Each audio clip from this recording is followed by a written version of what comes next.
Hey, good morning. Welcome to today's Daily Walk hotel version.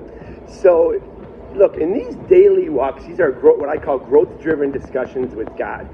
And it's important to understand that is a discussion. It's like me and a friend of mine having a bourbon at our favorite bourbon bar, sharing thoughts and ideas. So I'm not an ordained minister. I'm not a preacher. I'm not a biblical scholar.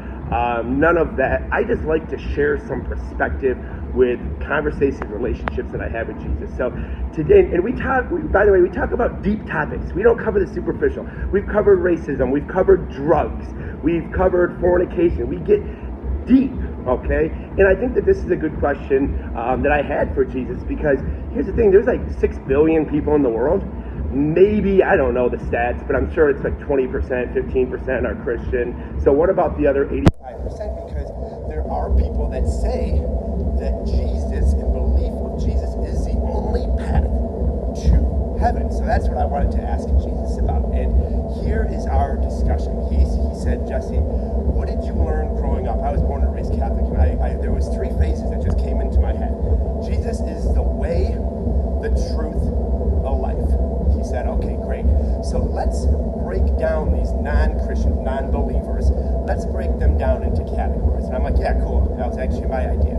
So first we have people broken down into category 1, where they are members of other religious sects. Okay, so there's many, many different religions out there, and they follow that religious sect, and they live great lives. They follow the teachings, and much of those teachings cross over into Christianity. Love thy neighbor, leave the world better than how you left it, be good to those around you, positive. Okay, so there's a lot of crossover there. All right, so they get to the afterlife, and it was weird. Jesus said those are the easiest ones to let in. And I was like, oh my gosh, what? Can I even share that publicly? What do you mean the easiest ones to let in? He said, the way. They just thought of another way. Okay, they were worshiping, they were living good lives, like he said. They were just worshiping another way. When you get into the afterlife, there's one way in. So I just extend my hand. They already know about me, many of them. Okay, they just didn't believe I was the way. So when they see it with their own eyes, the way, they're easy. We high five. Some of them we need to sit down. No, time works a little different, I was told, in heaven than it does here on earth. Okay, so when he says he might have sat down with them, that could be like 20 years in earth years, but the time works a little bit different in heaven. So he's like, yeah, sometimes they need a little bit more educating, a little bit more direction, but for the most part, when they see oblivion compared to me at that gateway, we have a handshake, we have a discussion, and they are happily accept me into their heart and go in. And like, oh wow, I thought they would have been the hard ones, and you guys would get into religious battles. It's like, no. So then there's the second group. The second group would be the atheists. Don't believe in really anything. Aren't a member of any religion. They might believe in the universe or something along those lines.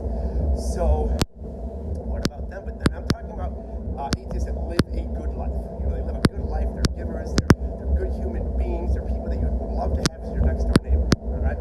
So Jesus, what about them, man? I mean, they live a good life. One of them are firemen, police.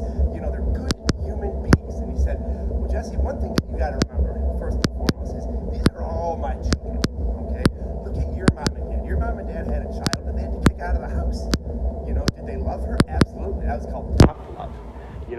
And did they accept her back? Absolutely. And she went on to live an amazing life. So, okay, let's talk about the atheists. So we had the way. We had people that were maybe just, looking at another way, or they're kind of traveling to Florida, going south, but just need a little bit more direction. Now we have the people that might need the truth, the way, the truth. Okay, so for the atheists, we just sit down, and at that point, there's a different level of belief. There's a different level of proof that they might have in the afterlife. So they're fairly easy to let into heaven too, because I show them the truth, I show them the way, and then they go on into the afterlife if they so choose. But they're kind of easy sells too, Jesse. It's kind of like they didn't know. It's kind of like if you didn't know you had a father, you didn't know who your father was. Then you die, and then you meet your father, and he's like, here's the DNA test. I am your father. You'd be like, oh my gosh, you give me a hug. And so they just need a little bit more evidence, and I provide that, and I give them free will. And if they choose, then They come in, wow, that's crazy. This goes against maybe some things that other people believe, but this is just crazy perspective. And now here's the thing, I've only been in like this relationship. I'm like a 2-year-old in my relationship with Jesus, so he might dumb things down for me to help me understand. So, then what about the third group, Jesus? What about the people who, I'm talking like the axe murderers, the heinous, the worst of the worst? And I understand they're your children. And I understand that you say forgive. But I'm talking about the guy that dies on his deathbed being the most heinous person in the world. What about them, man? I mean, they surely don't make it in, right? I mean, we burn them, right? He said them. There's different types. Some are suffering from mental disease, so the first thing that I do is I heal them. Some are schizophrenics. Some I had brain disease. Some are completely oblivious to what being a human being is. So the first thing that I do there is I heal them. And those people, once they are healed and once their conscious returns, they generally break down and just they have nothing but remorse in their heart. They break down and they start the restitution process. They start to connect with the energy of the other beings in heaven and make restitution, ask for forgiveness. And sometimes that can take, remember, there's a different concept of time in heaven than there is here. And sometimes that can take a very, very long time, depending on how many victims and how many people's lives they disrupted. That restitution process can take a while. But yes, if they truly are accepting me into their heart, they will make it in. And I said, okay, well, what about the ones that didn't have a disease and are just insanely bad human beings? Okay, what about them? He says the same thing. I will show them the way. I will show them the truth. I will forgive them. I will help them forgive themselves. And there may be a certain percentage of them that will not accept me into their heart, even in the presence of all the evidence. And for some of them, it might just be too great to ask for forgiveness of all of their victims. And they continue to live in my heart, but until they let me live in their heart, they will be left in oblivion until that day might come. And that can take thousands of years, or for some, we're still waiting. I'm like, wow, that's a crazy way to look at it. So why is there such, last question, and then I'll let you get back to whatever you do up there.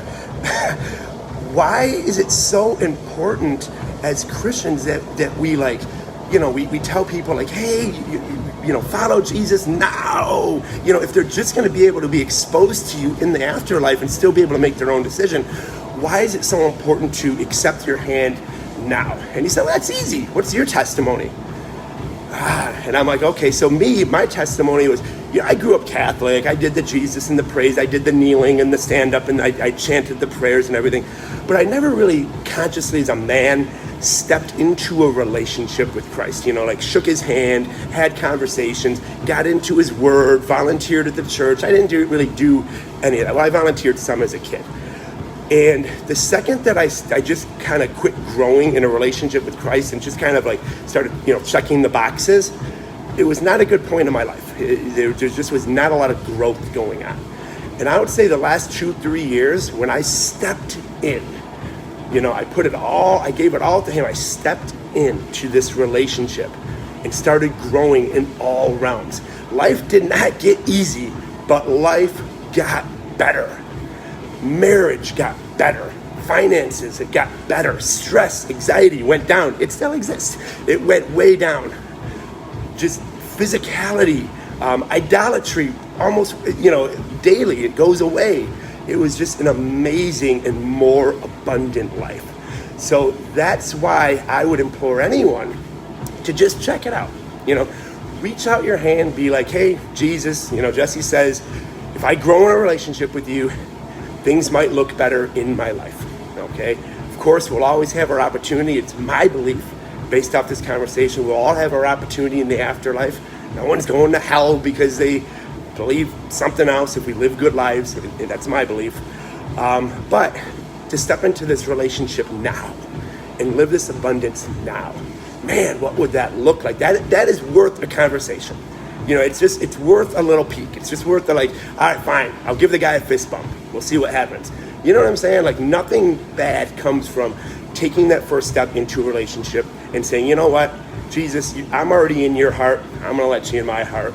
I'm going to trust my man Jesse, and we're gonna grow this relationship. And remember, just like any relationship, you got to grow it.